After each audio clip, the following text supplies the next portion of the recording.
Initiating moisture.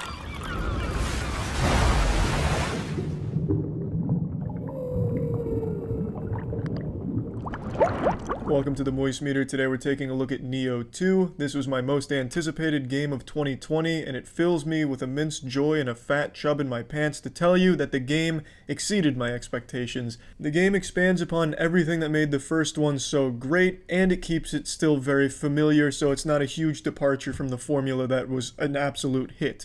That being said, there's some obvious shortcomings that we're going to talk about, but let's start with what makes Nioh 2 so fucking great. The first thing I want to talk about is the depth. Nioh 2 has so much to do in it and just so many different ways of approaching the game, it's unreal. I put 36 hours into the game, streamed all of it at twitch.tv/moistcritical, and I only scratched the surface of what Nioh 2 has to offer. I switched my build 3 times. I started with a magic switchglaive build, then I went into a bare naked badass axe wielding build, and then eventually settled on a ninjutsu build, all of which functioned entirely different from one another. The playstyle was constantly changing as the builds were. There's just so much versatility. There's so many stats that dictate so many different changes, and everything in the game has its own set of bonuses. There's even set bonuses if you're matching multiple things from the same set. Every weapon, every piece of armor, if you find a fucking butt plug, that's coming with bonuses. And every roll is RNG unless you go to the blacksmith to temper it, and the bonuses have different rarities. There's common for something like a small resistance to something massively game-changing like plus 50 to your ninjutsu. There's just so much shit and just so much to this game. It is the deepest Souls-like game that is out there, hands down.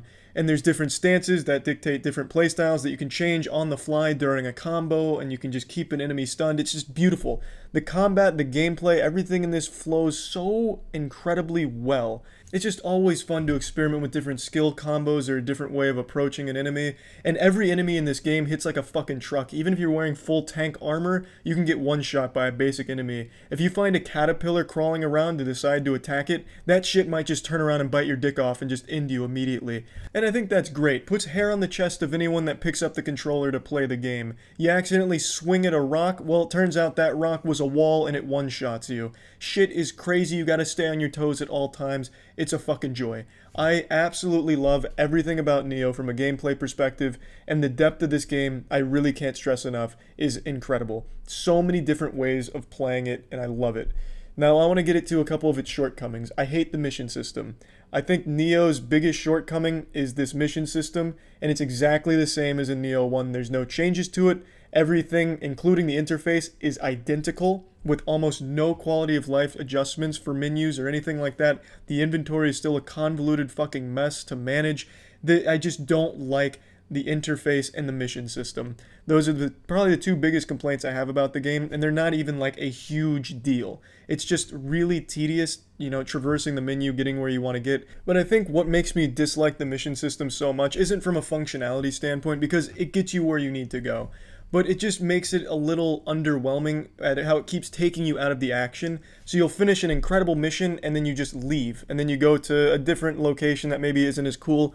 Whereas in something like Dark Souls, the fun is exploring and going from place to place to place and ending up in all kinds of locations. You could very well accidentally limp-diggedly wander into an extremely high-level area in a Dark Souls game without knowing it. In Nioh, that's never going to happen because it's such a handheld experience with the mission system, dropping you in and having it be a very linear way that you progress. There's really no sense of exploration. Yeah, there's little things that you can find here and there scattered throughout the small mission zones, but you're never going to go from zone to zone without getting kicked out of the mission and put there. Literally fucking airdropped ODST'd into that mission. And I just think that's a big part of the Souls-like genre, is having these really well-designed maps and worlds that you just explore in with no hand-holding and no idea really where to go. And I think that's something very unique and special to the genre that Nioh doesn't have at all. Another negative thing about Nioh is the camera will often betray you. God forbid you have a fight in a closed quarters area in a little house or a little hut or something, like maybe you come in for a fucking tea and then you're getting ambushed by 5 enemies. That camera's going fucking wild. The camera will get stuck in a wall, sometimes it'll accidentally zoom in into someone's asshole, you're just all disoriented and then you absolutely get gangbanged in there and lose. and it's not your fault, it's because the camera didn't even show you what was going on. But that's not something that happens overly often. 9 times out of 10, the camera's exactly where you want it to be. So it's not that big of a deal, but it's something that almost everyone's going to experience for sure when playing the game. Narratively, I always loved Nioh's story. I really like the way they tell the story and also just what they do with it. They use actual people from Japanese history, but then, bring this fantasy element of it to life. So you have these real characters like Nobunaga, Hideyoshi. They have all of these characters from the history, and then they bring them in here and they tell a really cool story. Yeah, the writing isn't phenomenal, and yes, the English voice acting sounds lazy as shit, sounds like some fucking porn parody acting level shit. But it's still an interesting story, and I like what they do with taking real historical characters and adding fantasy to it. I think it's really nice. You have these real characters, Hideyoshi, Nobunaga, and then you put them in this game with all this fantasy shit going on around them, and I think that's really cool. So I like the narrative, but I can absolutely see some people not liking it. A lot of it is told through just pictures, not really even cutscenes, and the animation in the cutscenes that are here is sometimes pretty rough. But I'm a fan of it. I don't think it took away from the experience, and I don't think anyone was going to be playing Nioh 2 for the narrative in the first place anyway. If you're getting Nioh 2, what you're playing it for is the incredible, unmatched, high-octane, full nuts-to-butts, massive testosterone-pumping action, and Nioh 2 delivers. It just has so much. I didn't even touch on soul cores, yokai shifting. I barely even told you how much there is in there for gameplay and min-maxing. You could spend hours just coming up with builds and getting the right rolls on your equipment. It is so impressive how much there is to this game. I'd also like to mention the bosses. There's a ton of bosses in this game, and all of them look extremely cool. You'll go into a boss fight and just be blown away like, holy shit, that looks badass, and he's about to shake me down for my lunch money. It's just really fucking cool. And the bosses always have really unique attack patterns, unique attacks, and unique themes.